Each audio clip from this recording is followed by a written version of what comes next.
Ma nefote, keď si to si zapíš? Nie, ja vás nefotím ako. No ja to je kamera. Takže skúste povedať, že čo si o tom myslíte, či vás baví tá robota, alebo... Každá robota musí človeka baviť, tak teda za to žijeme. A to znamená, robíte pre seba, alebo proste... Dá sa povedať pre obec, nielen pre seba. Pre všetkých ľudí to slúži. No to znamená, že vlastne chodíte na výlety do lesa, ešte nejakú korunku zarobíte a ochránite sami seba aj svojich susedov, že? Tak výletov nejako extra není, ale takto. Tak môžem ja do toho, kedy si to bývalý prezident Novotný povedal, že šoféri sú platení turisti. Ja teraz hovorím, že títo naši ľudia sú teraz ako platení turisti. No, súhlasíte s týmto? A mám popive v krčme. No tak to nie, my máme popive. Ale nie, je to pekná, krásna práca. Toto sa malo robiť do roku 90. Je to pekné. Keď sa prvý raz, viete, aj to bude slúžiť, a nie len mal nám. dávno niekto navrhnúť, a už sa to mohlo dávno robiť. Len je to námahavá robota. Je to drina. Je to drina, ale taká poctivá drina, že? Hore dole chodiť. No v mimoriadne ťažkých podmienkach sa robí.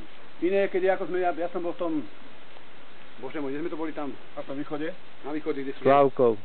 A tam to bolo malúnke pri prekážečky, rozumiete, a v rovinách. Na rovine robili to iné, ale tuto v tým teréne tí chlapí dostanú dosť zabrať, to je, však to vidíte sami, aké to vyzerá. Ináč, keď zrežú strom, však tuto budete vidieť, zreže strom tam a musí ho teraz dopratať dole. Jasné. Takže má to ste sa pýtali, že či ich tá práca baví. Pokiaľ by ich nebavila, tak v takýchto mimoriadne ťažkých podmienkach by tu nikto nerobil. Tak sú tu tí chlapi není. To znamená vlastne, v čom je ten princíp, že vás to baví? To každého ako... Preto, aby bol aj nejaký zárobek, nejaká koruna, no, ale nerob nič, nemáš nič, no tak... Ale podstata iná je. Podstata je asi... No. A viete si predstaviť, že vy ste spravili biznis na tom? Lebo vlastne tu, na čo zoberiete dolinu, tá vlastne zerodovaná vlastne šmýka vodu dole na tie dediny. Že či by ste vedeli tak si postaviť firmu, ktorá by vlastne ako robila takéto veci, keď máte skúsenosť teraz. Tak my ako firmu už máme, tuto máme hlavného šéfa a keď nám vybaví ďalšie kšefty, není problém sa dohodnúť. No, vybavíme, urobíme hocikomu. Postavíme. Ale už nie cez úrad práce, ale cez podnikateľskú činnosť. Tak. Aby to aj niečo bolo. Aby to niečo kaplo. Presne tak. No lebo tu, keď máte na Kysuciach, však to je koľko? To je 1000 km štvorcových. Na to, aby sme si firmy zakladali. Ani peniaze, ani rozhodnutie. Ale mladší môžu firmu založiť a môžu vás zamestnať. No. To by sa zase tým starším nelúbilo, že mladí by chodili za ním jak papaláš. Takže teraz ja som tu na jak papaláš. No. Treba otočiť aj na seba kameru. Ja som tu pán.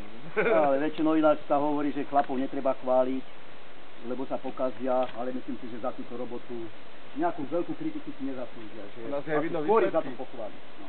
Ináč tento program začal pred 15 rokmi na Hornej Torise a tam sme ako dobrovoľníci to robili a sme presviečali, že